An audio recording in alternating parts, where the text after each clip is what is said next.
కార్తీక మాసంలో బహుళపక్షం కూడా ప్రత్యేకమైనదా? ఈ బహుళపక్షంలో ఎటువంటి నియమాలను పాటించాలంటారు?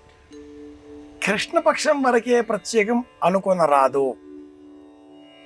శుక్లకృష్ణే సంవత్సరస్య దక్షిణవామయో పార్శ్వయో తస్యైషా భవతి శుక్రంతే అన్యద్య తతంతే అన్యత్. కృష్ణ యజుర్వేదం యజురారణ్యకంలో శుక్లకృష్ణములు రెండు కూడా సమానమైనవే అనేటటువంటి ప్రతిపాదనను వేద ఋషులు మన ముందు ప్రస్తావన చేసి ఉన్నారు. అనంతమైనటువంటి ఈ కాలాన్ని విభజన చేసేటటువంటి క్రమంలో 9 విధాలుగా ఈ కాలాన్ని లెక్క పెట్టవచ్చును అంటుంది జ్యోతిష శాస్త్రం. అందులో ఒకటి పాడ్యమి నుంచి అమావాస్య వరకు లెక్క పెట్టే విధానం. చాంద్రమాన పద్ధతిలో ఈ గణన సంప్రదాయాన్ని తెలుగువారమైన మనమంతా అనుసరిస్తాం. అలా కాకుండా పౌర్ణిమ నుంచి పౌర్ణిమ వరకు లెక్క పెట్టేటటువంటి సంప్రదాయం ఔత్తరాహిక సంప్రదాయం. గురువు సంచారానికి అనుకూలంగా కాశీ, మధ్యప్రదేశ్, మధుర ఇలా ఉత్తర భారతదేశంలో వారంతా కూడా పౌర్ణిమ నుంచి పౌర్ణిమ వరకు లెక్క పెడతారు. చంద్రుడు కనిపించనటువంటి కాలం సంపూర్ణంగా అన్నప్పుడు అష్టమి నుంచి అష్టమి వరకు, శుక్లపక్షంలో అష్టమి నుంచి కృష్ణపక్షంలో అష్టమి వరకు చంద్రుడు పరిపూర్ణంగా కనిపిస్తాడు. కృష్ణపక్షంలోని అష్టమి నుంచి శుక్లపక్షంలోని అష్టమి వరకు పాక్షికంగా కనిపిస్తాడు. ఇది 3వ విధానం. ఈ వివరణకు రిప్పా అనే పేరు ఉంది. నేటి నుంచి చాంద్రమానాన్ని అనుసరించే వారందరికీ కృష్ణపక్షం ఆరంభం. చంద్రుడు బాగానే కనిపిస్తాడు, కానీ క్షీణచంద్రుడు అనేటటువంటి క్రమాన్ని అష్టమి వరకు మనం అంతగా పరిగణనలోనికి తీసుకొనరాదు. కార్తీక మాసానికి సంబంధించి ఇంత వివరణగా విశ్లేషణాత్మకంగా మనం మాట్లాడుకున్నప్పుడు శుక్లపక్షం, కృష్ణపక్షం రెండు పక్షాలు కూడా సమానమైనటువంటి పుణ్యబలాన్ని మనకు అందించేవే అవుతాయి. పౌర్ణిమకు ముందుగా ఉండేటటువంటి వృద్ధికాలమునకు శుక్లపక్షం అని పేరు. పౌర్ణిమ అనంతరం అమావాస్య వరకు ఉండేటటువంటి కాలానికి క్షీణకాలం, తరుగుదల అనే పేరు.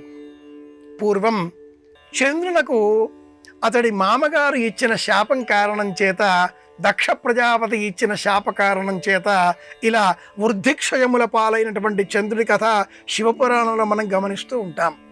అంతరార్థం ఏమిటి అంటే, చంద్రుడు ఒక్కడే, కాలం ఒక్కటే, పరమశివుడు ఒక్కరే, వృద్ధిక్షయములు సహజములు. ఈ విషయం చెప్పడం కోసమే పౌర్ణిమకు ముందుగా ఉండేటటువంటి కాలంలో శివుడిని ధ్యానం చేయడం, అమావాస్యకు ముందుగా వచ్చేటటువంటి ఈ కృష్ణపక్షపు 15 రోజులు కూడా విష్ణువును స్తోత్రం చేయడం. శివాయ విష్ణు రూపాయ అనేటటువంటి ప్రాతిపదికన సంపూర్ణంగా శివకేశవులకు సమానమైన ప్రాతిపదికన కల్పించేటటువంటి నేపథ్యం గల ఈ కార్తీక మాసంలో ప్రతిరోజు కూడా శివారాధన, విష్ణువారాధన సమానంగా మనం చేయాలి. దేవతారాధన అంటే అర్థం ఇక్కడ ఆయా రూపాలను చిత్రపటాలు, వర్చామూర్తులుగా సేకరించి అర్చించడం కాదు సుమా. ప్రత్యామ్నాయంగా మొక్కలని పెంచాలి. శివారాధనకి ప్రత్యేకం బిల్వం, మారేడు చెట్టు. విష్ణువారాధనకి ప్రత్యేకం తులసి మొక్క. ఇలా ఆయా వృక్షాలను పూజించాలి. శ్రీ వెంకటేశ్వరారాధన చింత చెట్టును పూజించాలి. గణపతిని అర్చించడం గరికను పూజించాలి. పార్వతీదేవిని పూజించడం వేప చెట్టును పూజించాలి. దత్తాత్రేయుడిని అర్చించడం మేడి చెట్టును పూజించాలి. ఇలా వివిధ దేవతా రూపాలకు, వృక్షాలకు అనుబంధాన్ని గుర్తించిన సనాతన సంప్రదాయం కాలంలో కృష్ణపక్షం, శుక్లపక్షం అనే విభజన లేకుండా మొక్కలను పూజించాలి.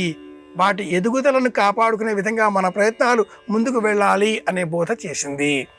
కార్తీక మాసం కృష్ణపక్షంలో రాగి చెట్టు, వేప చెట్టు ఈ 2 చెట్ల వద్ద అర్చనలు చేసి పాలు ఆ చెట్ల ఎదుగుదల లేక మొదలు ఉండేటటువంటి చోట సమర్పించి ఆ 2 చెట్లకు కలిపేటట్లుగా దారాన్ని చుట్టి రెండింటినీ ఒకటిగా చేసి బంతిపూల మాలికల చేత ఈ 2 చెట్లను పూజించినట్లయితే అలాంటి వారికి వంశాభివృద్ధి, ఆరోగ్యము, ఆనందము, ఐశ్వర్యము లభిస్తాయి అంటూ వివరించింది. ప్రత్యేకంగా కొన్ని ప్రాంతాలలో కృష్ణపక్షంలోనే కార్తీకములు అనే పేరిట బంతిపూల మాలికలతో ఆంజనేయ స్వామి వారి ఆలయంలో స్వామిని అలంకరించి, రాగి చెట్టు వేప చెట్టు ఉన్న ఎడల వాటిని పూజించి, లేకపోతే ఆ మొక్కలను సేకరించి అక్కడ నాటి పెంచి పెద్ద చేసే ప్రయత్నాలు చేసేటటువంటి వారు. కృష్ణపక్షంలో రాగి మొక్క, వేప మొక్క ఈ మొక్కలను సేకరించి ఆలయాలలో నాటాలి. ఇది ప్రధానమైన నియమం. ఇలా ఆచరించిన ఎడల శివకేశవుల సంపూర్ణ అనుగ్రహం మనకు లభిస్తుంది. శాస్త్రరీత్యా రెండు పక్షములు సమానమే.